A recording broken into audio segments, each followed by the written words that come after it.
can be said, of course, about the high holy days. A lot in the Torah, a lot in the Tanakh. But it just occurred to me how interesting it is that Yeshua celebrated all these holy days. I mean, for us, it's like, duh. What else would he celebrate? As a traditional Jew, born in Israel, never left the land of Israel, brought up in a traditional Jewish family. Of course, we understand, feels very natural to us, but I guess some people would be shocked. Wait, Jesus celebrated Sukkot? I mean, they may not even know what Sukkot is. But yes, we've seen in the high holiday season that he celebrated Rosh Hashanah, for sure. He had a message at Rosh Hashanah, the early Gospels of Matthew. We've seen that he celebrated Yom Kippur. The internal evidence shows us this, and rather convincing evidence. Yom Kippur from the Gospel of Luke, chapter 4. And by the way, you can archive all these teachings on our Kehilat Ariel YouTube channel. So if you happen to miss one of the services and want to hear our perspective on the Jewish Yeshua, please do tune in, even to past messages. And as we live stream this today, we talk about Yeshua celebrates the Sukkot water ceremony. It's a different, Mike, you'll have to help pull up the right, yeah, we'll get there. Okay, we saw it on the PowerPoint. It's not that. So they'll try to track it down for Sukkot. Remember, Mike? So okay, so we're in Yochanan, Gospel of John, chapter 7. John chapter 7, and Sukkot is such a beautiful holiday. We get the lulav. A lot of you got your kosher one from Israel. Your symbolic palm branch from San Diego, that's okay, waving that to the Lord. Our etrog, citron, lemon type fruit from Israel, flown in from Israel, okay, even with COVID. They are shipping out everything. Kosher for Sukkot. And interesting, it looks like a lemon. Most of you know, though, it's sweet inside. So it's not a lemon. It's a etrog in Hebrew, it's called in Hebrew, from Israel. And the four types of species that represent this holiday, that represent the fruitfulness of the latter harvest. Here we are in October, last harvest, even in the markets, if you noticed. And also spiritual lessons. Of course, all the Jewish holidays have spiritual lessons behind the symbolism. So as you can see, Yeshua celebrates the Sukkot water ceremony. What's that about? We don't really do a water ceremony today, but this goes back to biblical times, temple times, Beit HaMikdash times in the first century. And so John, Yochanan chapter 7, verse 37, we find Yeshua's astounding message, his message on Sukkot. John 7:37, on the last and greatest day of the feast. And the context in John 7 is Sukkot. It says it in verse 2, Sukkot. And this is on the last day, Hoshana Rabbah, the seventh day of Sukkot. Yeshua stood up and cried out loudly, "If anyone is thirsty, let him come to me and drink. Whoever believes in me, as the scripture says, the Tanakh says, out of his innermost being will flow rivers of living water." Mayim Chaim. Now he said this about the Ruach, with whom those who trusted in him were going to receive. For the Ruach, the Spirit, had not yet been given, since Yeshua was not yet glorified. So the message of Sukkot, Yeshua's message. Not only did he celebrate the holiday, he gave an important Devar Torah teaching on this holiday. The last day of Sukkot, of course, we're on the first day of Sukkot, but We'll celebrate every day, and it says in the Torah that on the seventh day you shall have a special Hoshana Rabbah, a special praise time. Then we have eighth day of Sukkot, Shmini Atzeret, which for everyone will be next Shabbat, by the way, a special holiday service a week from today. And of course, culminating even Saturday night, a week from tonight, with Simchat Torah. But this takes place in Israel, in Jerusalem, last day, Hoshana Rabbah, and in the world headquarters of Judaism. Not even in Galilee, not even in San Diego, of course, but in Jerusalem, in the temple, the Beit HaMikdash, the Holy Temple, still standing in the first century. Yeshua speaking about the year 30 A.D. And his message is simple. Of course, he could have said more, but Yochanan records the most important line, and it's a question. Is anyone thirsty? Yeshua stands up in the midst of crowd, thousands. There would have been tens of thousands, couple 100,000. Again, Shalosh Regalim, this is one of the required festivals for every Jewish man, and the women are welcome to tag along if they want to schlep to Jerusalem. Kids are encouraged to tag along if they can come on the journey. You can imagine the Temple Mount just packed with people.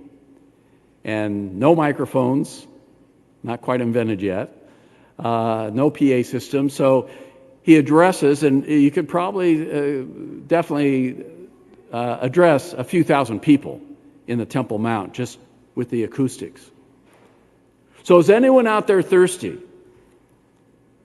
Well, we know, we're in the middle of a heat spell right here in San Diego. Israel often pretty warm at Sukkot. So it could be a general invitation to drink. We're always needing water, right? But there's something special to the first century temple ceremony that's alluded here that even a lot of us Jews tend to forget. I have the name up there. It's called the Simcha Beit HaShoevah. Can you say that? Simcha Beit HaShoevah.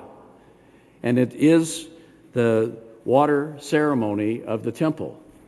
You okay? Okay.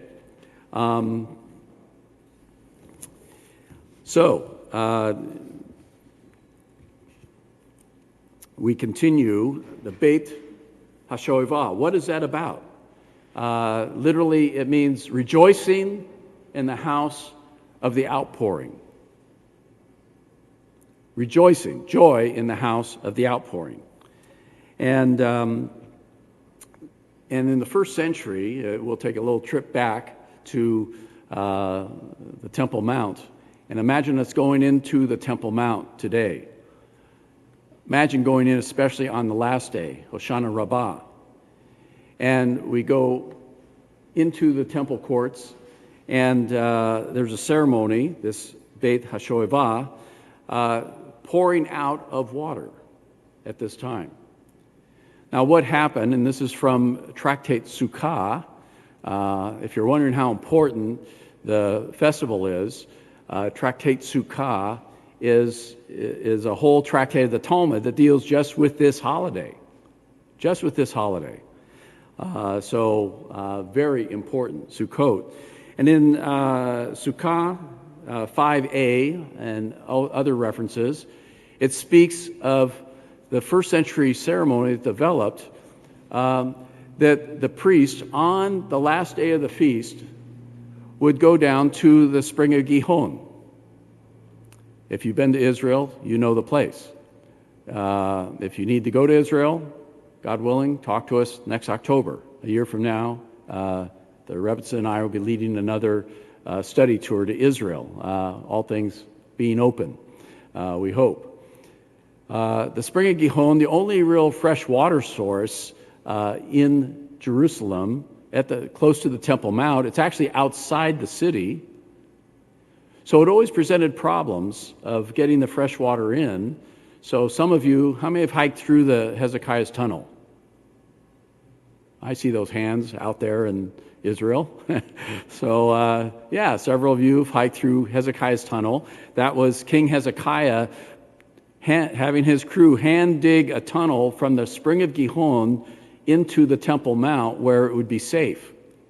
Again, the spring's outside the city. So the spring of Gihon, also known as the pool of Shiloach, the one that's sent, Shiloach, gets transliterated, Siloam, whatever, English, Arabic terms. But it's the spring of Gihon. And from this spring, the priests would go down. I mean, this is a religious procession. Go down outside the city, take golden pitchers, priestly vessels, fill up the water, many pitchers of water, symbolic. Not going to give everyone in the Temple Mount a drink, that's for sure. But symbolically fill up those pitchers and have a religious processional marching on Sukkot, lulav, celebration, dancing, all the way up to the outside altar of the compound. And at that point, the priest would pour the water out on the altar and say, Shoftamayim besason mimaneha Yeshua. In that day you will draw water from the wells of Yeshua. You know it. Shoftamayim besason mimaneha Yeshua. Okay, we'll do it later. One of our favorite songs from Isaiah, Yeshayahu chapter 12. But the Talmud says this is the very verse that we read because we anticipate the days coming when the Ruach will be poured out on all our people. Mashiach will be the one pouring out that Ruach. And he's not here yet, they would say back then. But here's the ceremony that developed. Again, this is Talmudic. You're not going to find the ceremony itself in the Bible, but Jewish tradition, this is where the Talmud really helps us understand the Bible. Take the water, thousands of people in procession, anticipating the simcha, the joy of pouring out the water on the altar. And we're told in the Talmud, you have not seen joy until you've been at the Simcha Beit HaShoevah. Think about that. You have not seen joy. I mean, there's joyful Jewish weddings. There's joyful Jewish holidays. Every Shabbat's joyful. But you have not seen it until you've been in Jerusalem on the Temple Mount for this water ceremony. That tells you, you can only imagine the crowds lifting up their voice in praise and dance and sing and wave me the lulav. And Mashiach is coming. He'll pour out his Spirit anytime. Maybe this year. Do you realize what's happening here? It was at that moment, priest pouring out water, Yeshua of Nazareth, already a little controversial, already said a few things about maybe being the Mashiach. He actually made it very clear. As the water's poured out, he says, anyone thirsty? Anyone want what this water represents? Must have been a few thousand who could hear him said, of course we want it. Yes, we're, like Isaiah said, we're spiritually thirsty, wells of Yeshua. We want Mashiach now. We want Mashiach now, right? But then, the astounding message, Yeshua says, whoever believes in me, as the Tanakh says, as Isaiah says, out of his innermost being will flow the river, living, mayim, chayim, waters. You want what this water represents? You want what this ceremony every year? Thousands of us Jews get together to celebrate this ceremony. You want it? I am He. I'm the one. Believe in me. Notice Yeshua doesn't say, well, you want what this water represents? Let's hope for Mashiach to come. Could have given a good sermon on that. But he is the real deal. That's why it's shocking. I call it astounding. That got their attention. I mean, they would have thought it was very natural if he said, hey, we're all looking for Mashiach, pray for Mashiach, let's hope the water's poured out. He says, I'm it. I can pour out the Spirit. I'm bringing the living water to Israel, my Jewish people. Believe, faith, trust. You know, in the back country here, we got an old saying, you can only lead a horse to water, right? You know that? Do they say that in Colombia? I don't know. Do they say that in Mexico? Maybe so. Lead a horse. You can only lead the horse to water. You can't make them drink. So Yeshua says, I am the living water. You're right up on the edge, but who's going to drink? This is shocking. This is astounding. When I read this as a young college student, I almost dropped my yarmulke. You know, it's just like, this is, whoa! I know the New Testament has some nice sayings and the golden rule and love your neighbor, and I'm all cool with that, but living waters and Mashiach saying, Yeshua saying, he is the one. Took me a while, but I became a believer. You? Are you in?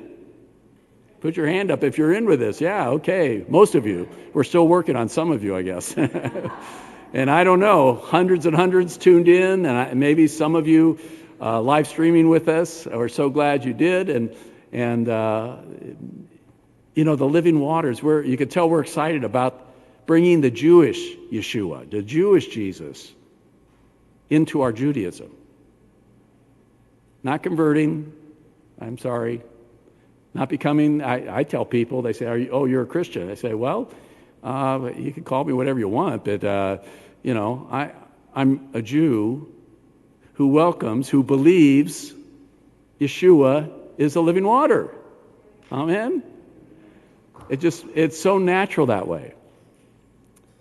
So some of you, maybe this is a brand new thought. It is astounding. I know it's shocking from various Jewish backgrounds, but to realize that, hey, this all happened in Israel. It all happened in the Beit HaMikdash. It all happened on the last day of Sukkot. You can't get any more Jewish. It's kind of strange how this thing morphed into, you know, a non-Jewish. People think Christianity is a non-Jewish religion. You can call it even Christianity. It's totally Jewish, the foundation. Starting from the heart of Jerusalem. As we meet today on Sukkot, Lord knows we need some living waters. Amen? There is a lot of parched, thirsty people. More so the last 6 months with this pandemic, with the resultant economic crash and problems that have happened with it. Not to mention, even the social issues, the mental health issues, social unrest issues in our society. It's all just kind of come to the top, and a lot of thirsty people. And you do have to be careful what you drink when you're thirsty. You know, you can run out to the garage and pick up the first bottle of WD-40, spray can, whatever you can drink whatever you want. It's not going to be so good. But living waters, you know, in Hebrew, mayim chaim, what it says here, mayim chaim, is just the word we use for fresh water. Ani rotzeh kos mayim chaim bavakasha. You know, I just would like a glass of fresh water. In the spirit, mayim chaim, the living waters from God. In Judaism, it reminds us of the Spirit, Isaiah chapter 12. So you know what? The world needs some fresh water beyond the craziness of what most are doing. We need some fresh water on Sukkot, don't we? Just a little bit thirsty? We can all need to be refreshed on this Sukkot. No more thirst. You'll never thirst again because it's waters from the innermost being. Over 40 years of being a believer in Yeshua, I have found that true. Have you? It's like, wow, there's a resource here, fresh waters that I didn't even know was out there. It's a resource that's beyond my capability. See, Messianic Judaism is not just about following a religious philosophy.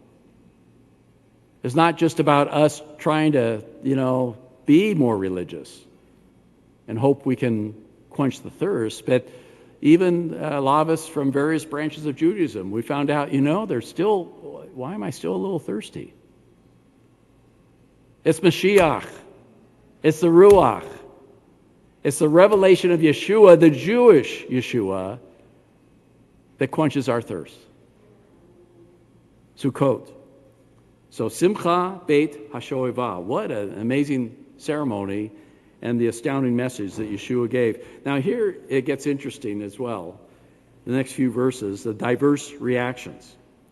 Diverse reactions. We're kind of getting used to this, that wherever Yeshua goes, he gets mixed reviews. No doubt about it. I mean, maybe you'd like to say, some people think, no Jew in the world's ever believed in Jesus, but that's not historically true. But neither is it true that every Jew in the world, we all love Yeshua. Maybe you wish that, but that's obviously not true. Guess what? It's been a mixed decision, mixed reviews I'm talking about Jewish people. Now the Gentiles, they've got their own issues to deal with. But just Jesus and our people, we've had this, on again, off again relationship. So, and it's illustrated here in Yochanan chapter 7, verse 40. When the crowds heard these words, some said, quote, "This man really is the prophet." Now, I don't know how your translation does this, but it should say the prophet. Does your Bible say that? Not a prophet? Because this is a difference. In Judaism, we know Hanavi, the prophet, as the prophet in Deuteronomy 18. I've got the verse, the chapter up there. You can look it up later. Deuteronomy 18, even Moshe Rabbeinu, our greatest prophet, says, "There's coming the prophet after me. Listen to him." Can't even be Isaiah. Can't even be Zechariah. The rabbis say it must be the Mashiach. He's the only one greater than Moses. The prophet. So some in the crowd are saying, wait a second. Maim Chaim, Yeshua, all that's going on, maybe this is Hanavi. This is the one of Deuteronomy, the Mashiach. Others said it more directly. This is the Mashiach. He's the Mashiach. I do believe. I want that living water. I'm in. They've already had a couple years of his ministry to hear and to witness, to see. By the way, if you're Jewish, it's unfortunate that we're usually programmed and told not to read the New Testament. My family was, I have to say, was not anti-Jesus. I don't think most are Jewish families. But it's just like, why would I even bother? It's not part of our religion. It's not part of our faith. I mean, Jesus is for Gentiles, and God bless them over there. But we're Jewish, and we do our, Sukkot thing. But you begin to realize that the Mashiach, that someone's got to be the Mashiach. Someone will fulfill the prophecies. And the Mashiach, I put Isaiah 12. Again, we alluded to it. Hine el Yeshuati, ushafte mayim besason, mimanei ha-Yeshua. In that day you will drink from the wells of Yeshua. You will say, God is my Yeshua, my salvation. Isaiah 12. And the rabbis say this is what Israel will say when Mashiach shows up. It's the song of Mashiach, if you want to call it that. So many in this crowd, I mean, they're hearing the prayers, they're seeing the water poured out, they hear Yeshua's astounding statement. They say, I think he's it. I'm in. I believe I want that living water. Well, but it wasn't a consensus. Still others were saying, wait a second, the Messiah, Mashiach, doesn't come from the Galilee, does he? Doesn't the scriptures say that the Messiah comes from the seed of David and Bethlehem? David's town, which is not in Galilee. Bethlehem, of course, is in Judea, right outside Jerusalem. But, that's pretty well established. Yeshua was growing up in Nazareth, Upper Galilee. We talked about that previous weeks. Of course, there's a little fake news here. Should I use that term? Fake news, right? You turn on TV, everyone says it's fake. You got to filter it through. But here's some fake news, or just ignorance. It's true, Yeshua was brought up in Nazareth, but if you do the research, you find out where he was born, which was where? Bethlehem. The bread of life coming from the house of bread. He did come from his ancestors' hometown of Bethlehem. He had to come from King David, or he's not the Mashiach. I mean, he's done. So Yeshua, most people know, we know the story because now it's recorded, but some of the people in the crowd, all they knew was, hey, he's been brought up in Nazareth, and he's in the Galilee, he's a Galilean rabbi. He doesn't even qualify, but little did they know, he fulfills all the ancient prophecies. Micah chapter 5, there's another prophecy they're talking about. You Bethlehem Ephratah. There's actually a number of cities called Bethlehem in Israel. But Bethlehem Ephratah means Bethlehem of Judea, Ephrat. It's that specific one just a few miles outside of Jerusalem. From you will come forth the one who is ruler of Israel, the Mashiach. I don't know. How many coincidences do we need? He's from the house of David. He's from the tribe of Judah. Mashiach is to come from. He's born in the city where Mashiach is supposed to come from. That's just 3 predictions, and already you've disqualified, I have to say, think about it. 99.9% of the Jewish world. Got to be Jewish. It's from Judah. Got to be from the little family branch of King David. Right there, 90% of Israel is just not from the family of David. They're gone. They're not qualified. And then from that little branch of David to be born in Bethlehem, Ephratah, plenty of David's descendants were not born anywhere close to Bethlehem. But you getting the drift here? How specific these prophecies are? I mean, I almost have to chuckle when people say, well, we don't know if Jesus is it. I'm not sure. It's kind of vague. Are you kidding me? How much more does he have to give us? Dozens and dozens of specific prophecies in the Hebrew. Check it out in Hebrew. Don't even have to read the New Testament. Guess what? The earliest Messianic Jews didn't even have a New Testament. They read the Tanakh, and they said, he's it. I'm a believer. So different opinions, but look at verse 43. So a division arose in the crowd because of Yeshua. Well, newsflash, a division arose. We wish it wasn't so, but my own family, we got a division about Yeshua. Probably your family. I don't know if everyone's united or everyone's against, but he said he doesn't even want to bring a division. But guess what? When Mashiach comes, that's a bit controversial, bit debated. It's a big issue. So I'm glad people take it seriously. And I'm glad people argue with us. Are you thankful? Some people argue with you. I mean, at least they care. I don't know. I'm more discouraged by people, I'm a Messianic Jew. Have you ever looked at Yeshua? Oh, I'm not religious. I don't do anything. It's like, oh, that's a heartbreak. I'd rather have some guy get in my face, some Jewish guy, and say, hey, no, he can't be the Mashiach, and yeah, you're all washed up. Well, let's talk about it. Division because of Yeshua. Some wanted to capture him, but no one laid hands on him. Isn't that interesting? No one touched him. We saw this on Yom Kippur. We saw this other holidays. They actually, some people, some of the religious zealots, the Romans didn't like Yeshua. They don't need some rebel Jewish guy causing trouble. Several people tried to arrest him several times. You read the account. And yet, remember on Yom Kippur, his home synagogue, he just walks through the crowd. It's like, how did that happen? I don't know exactly.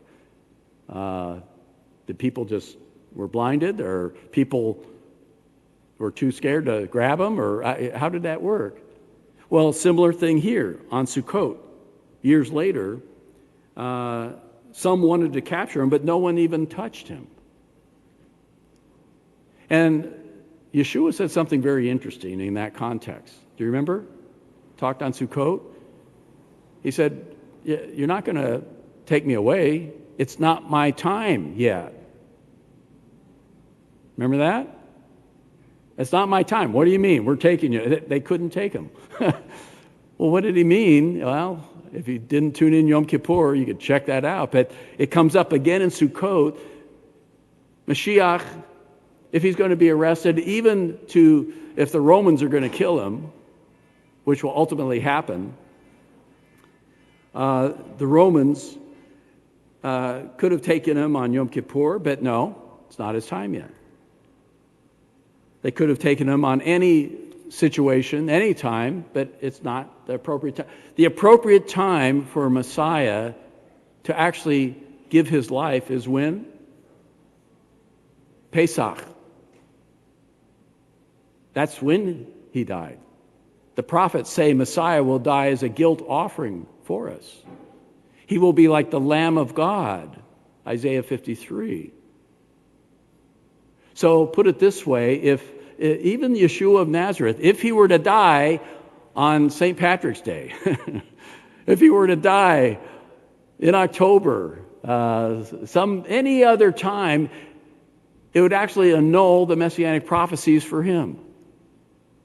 Because we know Mashiach must die on Passover when he comes.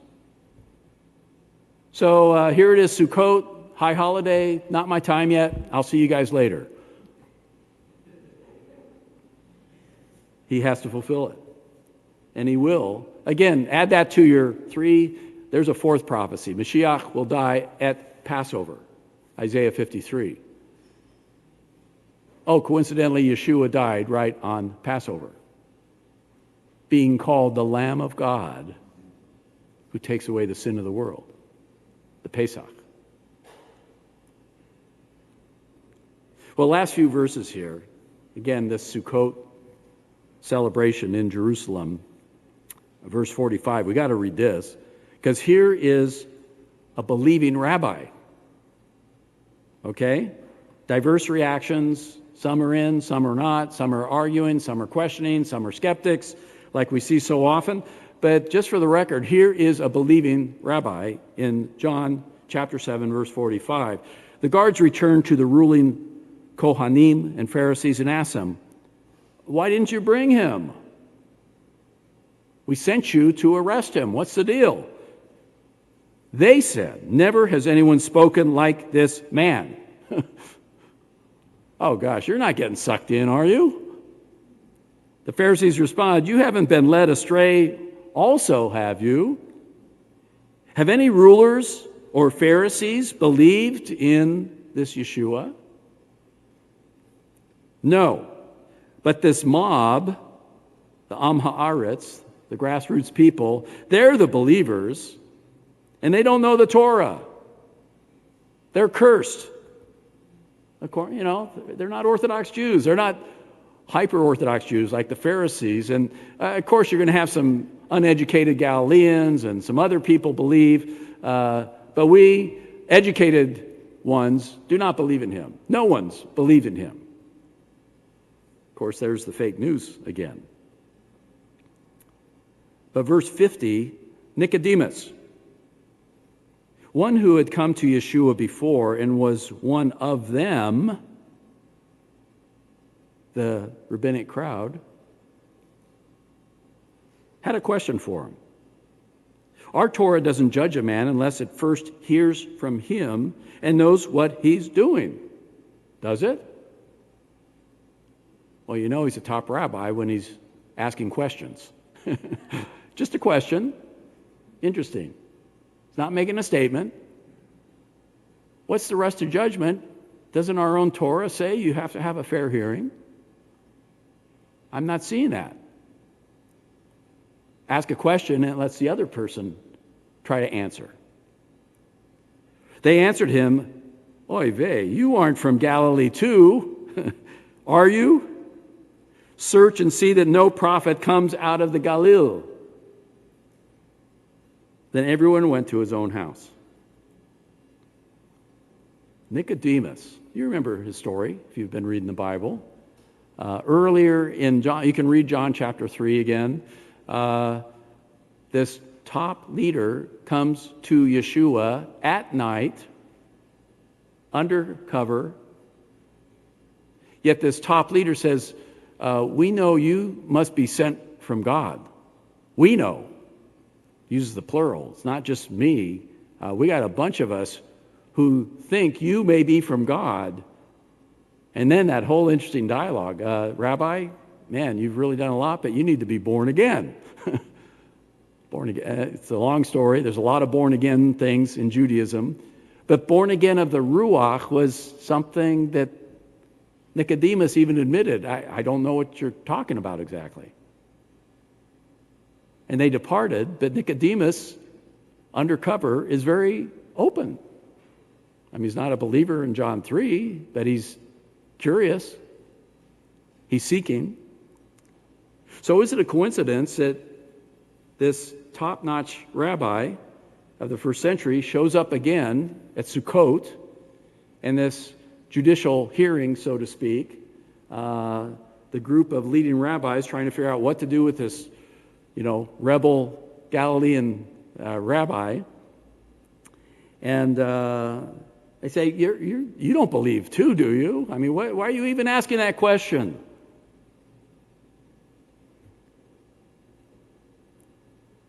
But evidently, the rabbi is starting to believe. Starting to believe. Doesn't even say here he's a believer. All he does is ask one question. But then the pressure's on. But Nicodemus, even a top rabbi, is on a spiritual journey. I mean, that's what good rabbis do. We're always seeking. We're always learning. Always wanting the fullness that God has for us. And all of us have found out, haven't we, that there's a journey to our faith. I think all of us have a journey. All of us, even out in Zoom land, you can talk about a journey that you've been on. Maybe you say, I'm not religious. Well, that's a journey. We're all doing something. If you're doing nothing, that's doing something.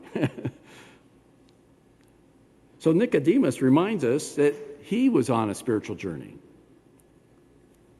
Go to Yeshua first, in secret, not admitting anything.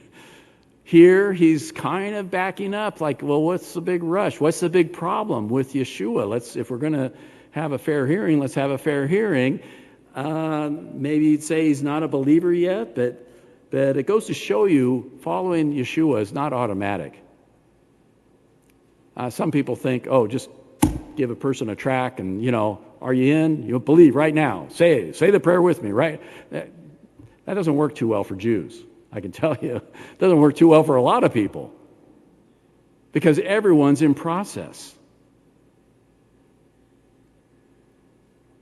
It's not quick. It's not automatic. And I think this Sukkot encounter reminds us that all of us are in process. Our Sukkah out on the patio reminds us we're in process. And I hope everyone in the house here, do you believe? Do you receive that living water? Say amen. Put that hand up if you want. Amen. We're in. Still a couple of you holding out, but we'll keep working with you. But that's okay. It's a process. And especially for us Jews, you got to be patient. I mean, we've had so much bad press with Jesus and Christ and Christian anti-Semitism and white supremacy and, how much more confusing can it get? In the name of Jesus. But if we can be open in our spiritual journey, like Nicodemus, like thousands of other Jews, and just to read the pure words of Yeshua. Read your Tanakh. I know you got one at your bar mitzvah and it's been sitting there probably gathering dust like mine did for many years. You will find me when you seek me with your whole heart, God says. It's a process, but it does take some effort. This Sukkot reminds us Mashiach has come. We are blessed to see this Sukkot celebration in the first century. And I pray no matter where we're at in our spiritual journey, we can take some steps forward. And the Maim Chaim, the living waters are there. Just receive it. Just connect. Take a fresh drink, even if you're a believer. Walk in His Spirit. Chag Sameach, everyone. May we be closer to Yeshua on this beautiful holiday. Will you stand with me and let's have a prayer together.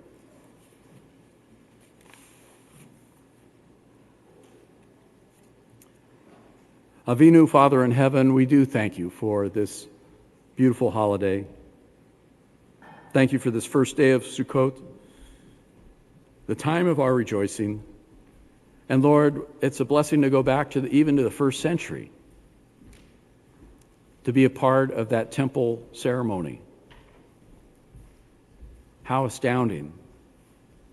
Yeshua not only celebrated Sukkot, he claimed to bring the fulfillment as our Mashiach.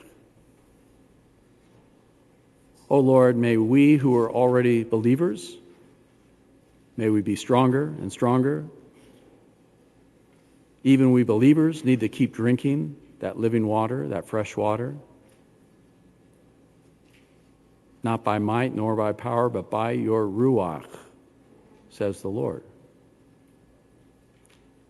So help us to be refreshed in you at this time. And Father in heaven, I pray for anyone tuned in or here today in San Diego that maybe you're not quite sure. Maybe you're one in that crowd that had different opinions, and even listening to some of the fake news that Yeshua is disqualified somehow. Lord, I can't convince anyone. No person can. But I pray your Ruach will even go from San Diego to Tel Aviv and everywhere in between. And if we're on a spiritual journey that's sincerely seeking you, if Yeshua is your Son, you will help us to embrace him. Help us to have a direct encounter with the living Messiah.